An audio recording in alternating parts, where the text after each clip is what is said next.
क्या आपने कभी किसी शांत सुबह की हवा को महसूस किया है या किसी बच्चे की मुस्कान में वो सुकून देखा है जो दिल को छू जाए। लेकिन अफसोस आजकल की तेज जिंदगी में हम न ठहरते हैं, न सोचते हैं और न ही महसूस करते हैं। लेखक है मीन सुनीम, एक कोरियन जैन भिक्षु और प्रोफेसर, हमें सिखाते हैं कि कैसे हम जीवन की भाग दौड़ से बाहर निकलकर ठहर कर खुद को और इस दुनिया को गहराई से देख सकते हैं। तो आइए दोस्तों, इस खूबसूरत किताब की यात्रा को शुरू करते हैं। किताब का नाम है the thing you can see only when you slow down. धीरे चलो, जीवन को महसूस करो। आइए दोस्तों, इस किताब के अध्याय को समझते हैं। अध्याय 1, आराम यानी रेस्ट। आजकल बिजी होना स्टेटस सिंबल बन गया है, लेकिन क्या आपने सोचा है क्या हम व्यस्त हैं या बस व्यस्त दिख रहे हैं? थकान का इलाज मेहनत नहीं, आराम है। जब आप रुकते हैं तभी आप अपनी जिंदगी को रिचार्ज कर सकते हैं। कभी कभी खुद से कहना सीखिए, मैं कुछ नहीं करूंगा और ये ठीक है। दोस्तों, यदि आप खुद को आराम नहीं देंगे तो आपका शरीर आपको मजबूर करेगा। अध्याय 2, मन यानी माइंडफुलनेस। हमारा मन अक्सर अतीत के पछतावे या भविष्य की चिंता में खोया रहता है, लेकिन इसका समाधान है ध्यान।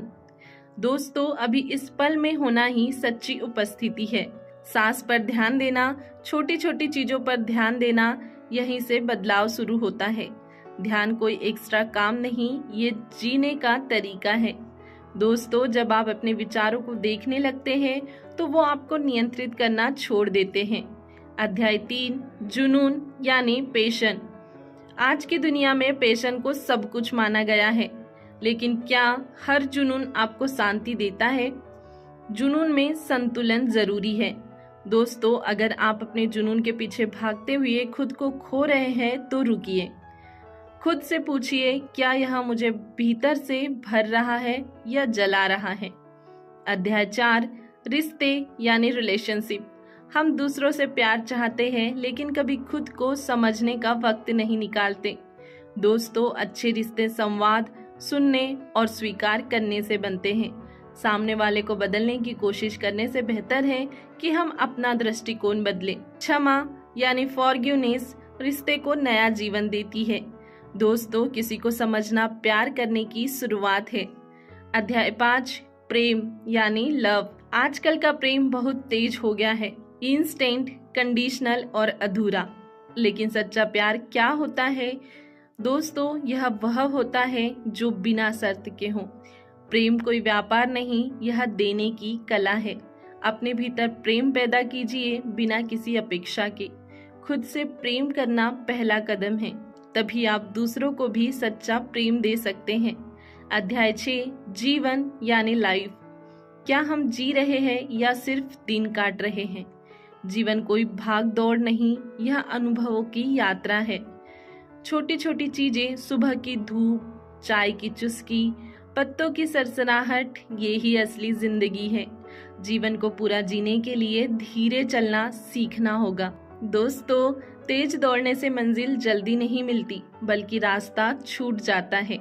अध्याय 7, भविष्य। हम में से बहुत से लोग फ्यूचर प्लानिंग में इतना खो जाते हैं कि आज को खो बैठते हैं। अनिश्चितता डरावनी नहीं, सुंदर हो सकती है। जब हम वर्तमान में अपना 100% देते हैं, भविष्य खुद बेहतर बनता है। भविष्य वो बीज है जो आप आज बोते हैं। अध्याय 8, आध्यात्मिकता यानी स्पिरिचुअलिटी।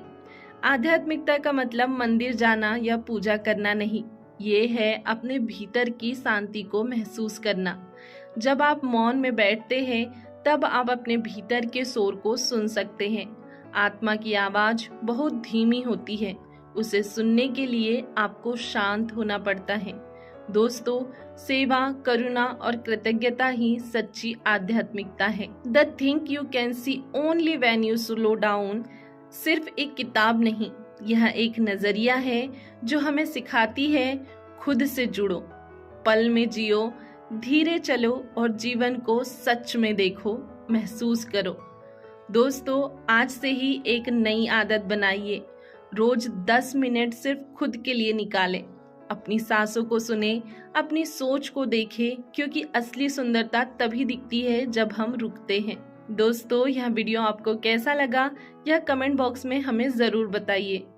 आपने आखिरी बार कब रुककर खुद को सुना था, यह भी हमें कमेंट बॉक्स में ज़रूर बताइए। दोस्तों, ऐसे ही वैल्यूएबल वीडियो के लिए हमारे चैनल को सब्सक्राइब कर लीजिए और बेल आइकन को दबा दीजिए, ताकि ऐसे ही वीडियो के नोटिफिकेशन आप तक पहुंचते रहें।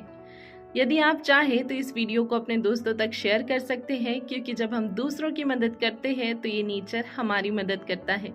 बाकी हम मिलेंगे एक ऐसे ही वैल्यूएबल वीडियो के साथ। तब तक के लिए धन्यवाद।